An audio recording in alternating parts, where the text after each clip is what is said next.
Nice. So, well, I want to just jump to that first one that you talked about with your incident, the incident in Ohio last week, and the reports about Yes. people getting accosted in restaurants. There are Mm-hmm. perils and there are privacy issues. Yes, yes, yes. But how do you feel about that? The balance of technology, and should it step in the way of us using it? I think it's a normal process. Humanity has always been very fearful of new technology. And you're going to laugh at this, but even books, when humanity started to think about written word versus oral tradition, back in the time of Socrates, they had huge fears and they were very afraid that. So this is a very normal human thing. It happened with cell phones. It happened, so a lot of people were very scared of cell phones, and eventually they became a totally normal thing.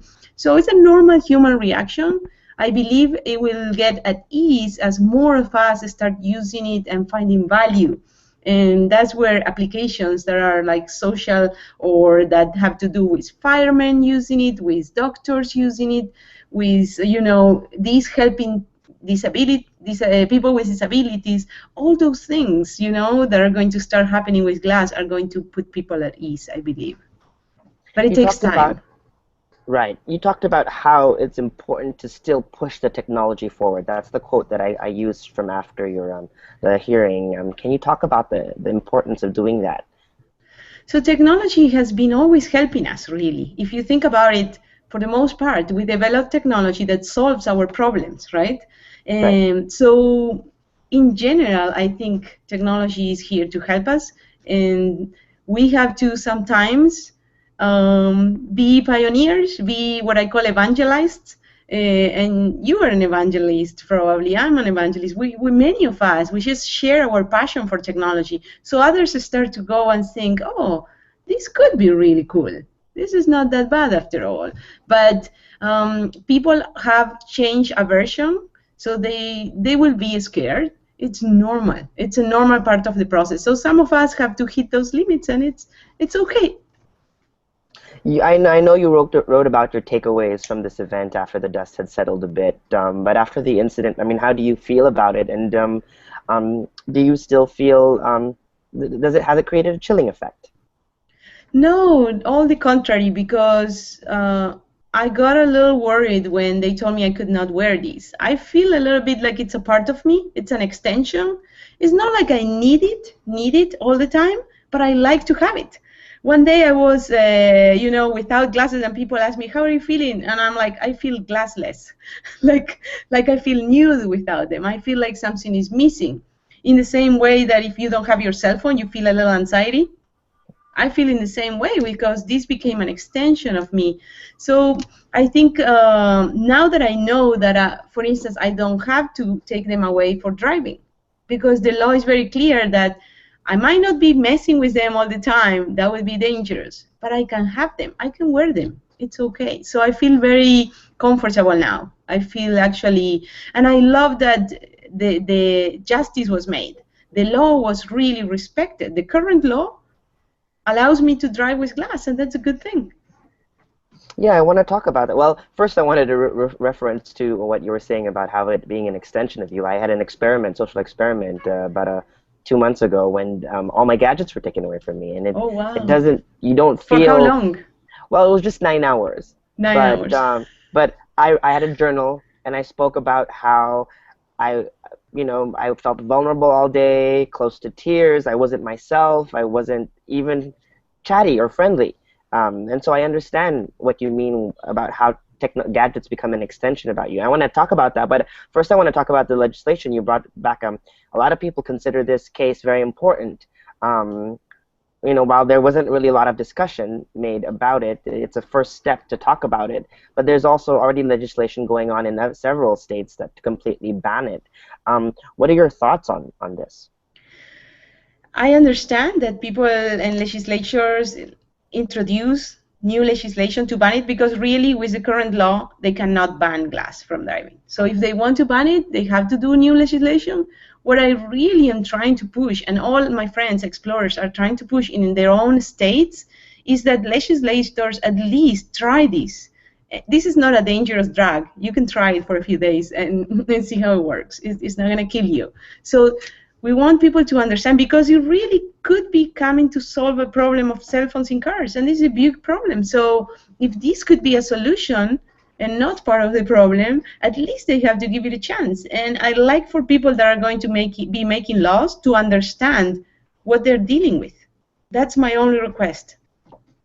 Right, in the article that I was writing, I was quoting someone, an author, who talked about how the fear of the unknown is probably the greatest fear of all, and perhaps the challenge now is not really just for glass or explorers, but for people who haven't tried out glass to And there's experience one it. more thing about law that is very interesting. In United Kingdom, they last year sometime they started to try to pass a law against to ban Google Glass, but somehow they got into conversations with Google apparently, and they got to try it and they got to experiment, and they put that all on hold. It's not happening.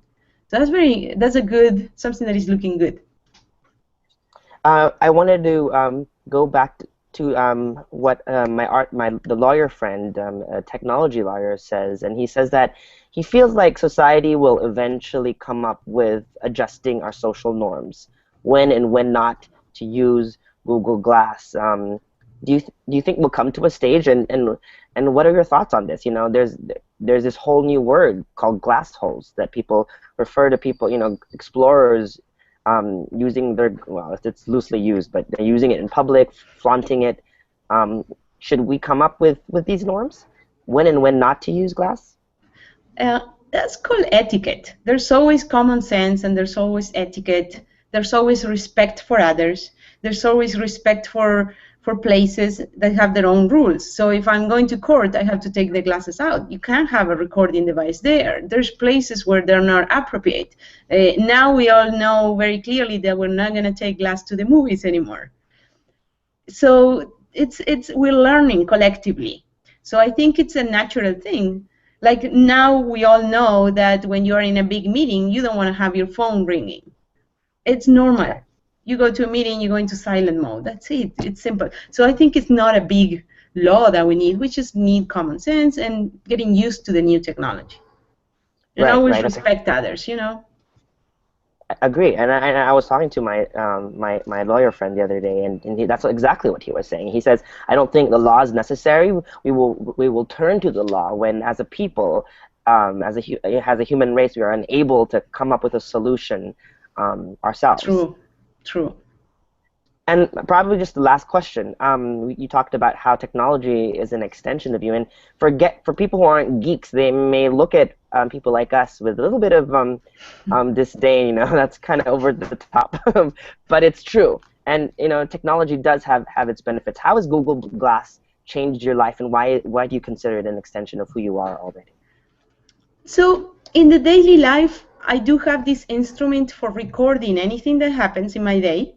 So that gives me like a feeling of I'm safe, because I learned to use this tool to kind of on my defense in a way, you know, because this is the Hmm. truth. This is what I saw and this is what happened, and nobody can say that something different happened, because I do have it recorded, not all the time, Hmm. but I do have it recorded when it's important.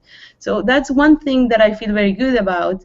More of my life is getting recorded, and my personal family life moments are getting all backed up automatically into the cloud, which is a nice thing to see over the years, I think, because this is much more, I can just do this and take a picture, you know. So it's like, well, sometimes it works, sometimes it doesn't, but that's the thing. And so in general, that's one side of it, using the technology. Another side of it is like you're almost like looking into the future a little bit. You're like taking a little trip into the future, and you're knowing and thinking about how we're going to interface in the future. We're going to have these voice, natural interfaces, hands-free, more integrated, more normal, more part of our body. So this is all good. And in addition, I got to know this amazing community of early adopters that are called Glass Explorers. And then after the whole ticket situation, I got to know people around the whole planet like you, which I love to chat about these subjects. So for me, it's like the experience of my life, you know, almost. Right. I think it's great to be able to connect, and then Google did say that that's the very purpose of the Explorer program. for this select group of people to try it out and deal with the issues. And I guess, and it's interesting that that guy from Ohio, his quote was really, I did have to pay to get into the Explorer program, but I think I'm also paying for the stress and aggravation that comes along with being an early adopter.